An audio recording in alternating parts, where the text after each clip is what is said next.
Commerce അച്ചീവേഴ്സിൻ്റെ പുതിയൊരു വീഡിയോയിലേക്ക് സ്വാഗതം. കേരള സർവകലാശാല തേർഡ് സെമസ്റ്റർ എക്സാമിനേഷൻ്റെ ഡീറ്റെയിൽസ് ആണ് നമ്മൾ ഈ ഒരു വീഡിയോയിൽ പറയുന്നത്. കേരള സർവകലാശാല third semester BA, BSc, BCom, PPA, BBA, BCA, BMS അതുപോലെ തന്നെ BSW, BVoc വിദ്യാർത്ഥികളുടെ തേർഡ് സെമസ്റ്റർ എക്സാമിനേഷൻ്റെ ഡേറ്റും അതുപോലെ തന്നെ ഫീസ് അടയ്ക്കേണ്ട ഡീറ്റെയിൽസ് ആണ് വന്നിരിക്കുന്നത്. അപ്പോൾ ഫീസ് അടയ്ക്കേണ്ട സ്റ്റാർട്ട് ചെയ്യുന്നത് 5-ാം തീയതി മുതലാണ് ഓൺലൈൻ രജിസ്ട്രേഷൻ സ്റ്റാർട്ട് ചെയ്യുന്നത്. അതായത് ജാനുവരി 5-ാം തീയതി മുതൽ നാളെ മുതലാണ് ഓൺലൈൻ രജിസ്ട്രേഷൻ സ്റ്റാർട്ട് ചെയ്യുന്നത്. വിത്തൗട്ട് ഫൈനോടുകൂടി നിങ്ങൾക്ക് ജനുവരി 11 വരെ ഫീസ് അടയ്ക്കാനായിട്ട് സാധിക്കും. അതുപോലെ തന്നെ വിത്ത് 150 രൂപ ഫൈനോടുകൂടി 15-ാം തീയതി വരെ ജാനുവരി 15 വരെയും വിത്ത് സൂപ്പർ ഫൈൻ 400 രൂപ സൂപ്പർ ഫൈനോട് കൂടി ജനുവരി 17 വരെയാണ് ഫീസ് അടയ്ക്കാനായിട്ട് സാധിക്കുന്നത്. അപ്പോൾ ഫീസ് രജിസ്ട്രേഷൻ സ്റ്റാർട്ട് ചെയ്യുന്നത് നാളെ മുതലാണ്. ഇനി എക്സാമിനേഷൻ്റെ ഡേറ്റ് ആണ്.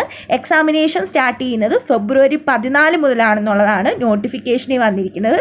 അപ്പോൾ ഈ ഡേറ്റിൽ തന്നെയായിരിക്കും എക്സാം നടക്കുന്നത്. കാരണം ഫസ്റ്റ് സെമസ്റ്റർ വിദ്യാർത്ഥികൾക്ക് അവരുടെ നോട്ടിഫിക്കേഷൻ വന്ന സമയത്ത് 17-18 തീയതി പറഞ്ഞിട്ടുണ്ടായിരുന്നു. അവരുടെ നോട്ടിഫിക്കേഷനിൽ പറഞ്ഞിട്ടുണ്ടായിരുന്നു.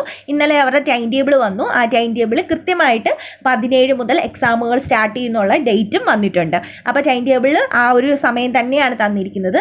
അതുകൊണ്ട് തന്നെ ഈ എക്സാം നീട്ടുമെന്നുള്ള പ്രതീക്ഷയിലൊന്നും ഇരിക്കരുത്. അതത് സമയത്ത് തന്നെ എക്സാം കണ്ടക്ട് ചെയ്യും.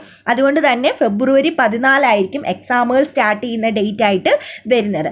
അപ്പോൾ തേർഡ് സെമസ്റ്റർ BCom വിദ്യാർത്ഥികൾക്ക് എല്ലാ ക്ലാസ്സുകളും നമ്മൾ യൂട്യൂബിൽ തന്നെ അപ്ലോഡ് ചെയ്തിട്ടുണ്ട്. പ്ലേ ലിസ്റ്റിൻ്റെ ലിങ്ക് കൂടി ഡിസ്ക്രിപ്ഷൻ ബോക്സിൽ കൊടുക്കാം. അതുപോലെ തന്നെ പ്രീവിയസ് ഇയർ ക്വസ്റ്റ്യൻസിനും നോട്ടുകൾക്കും ഇമ്പോർട്ടൻറ്റ് ക്വസ്റ്റ്യൻസിനൊക്കെ നിങ്ങൾക്ക് നമ്മുടെ ടെലിഗ്രാം ചാനലിൽ ജോയിൻ ചെയ്യാം. ടെലിഗ്രാം ചാനലിലെ ലിങ്ക് കൂടി ഡിസ്ക്രിപ്ഷൻ ബോക്സിൽ കൊടുക്കാം. ആ ടെലിഗ്രാം ചാനലിൽ ജോയിൻ ചെയ്ത് അതിനകത്ത് ഫയൽസിനകത്ത് നിങ്ങൾക്ക് വേണ്ടുന്ന എല്ലാ ഡീറ്റെയിൽസും അവൈലബിൾ ആയിരിക്കും. അതിൽ നിന്ന് നിങ്ങൾക്ക് എല്ലാം ഡൗൺലോഡ് ചെയ്ത് എടുക്കാനായിട്ട് സാധിക്കും. അപ്പോൾ ഈ ഒരു ഇൻഫർമേഷൻ നിങ്ങളുടെ ഫ്രണ്ട്സിന് എല്ലാവർക്കും ഷെയർ ചെയ്ത് കൊടുക്കാൻ നെക്സ്റ്റ് ഒരു വീഡിയോയിൽ കാണാം. Thank you.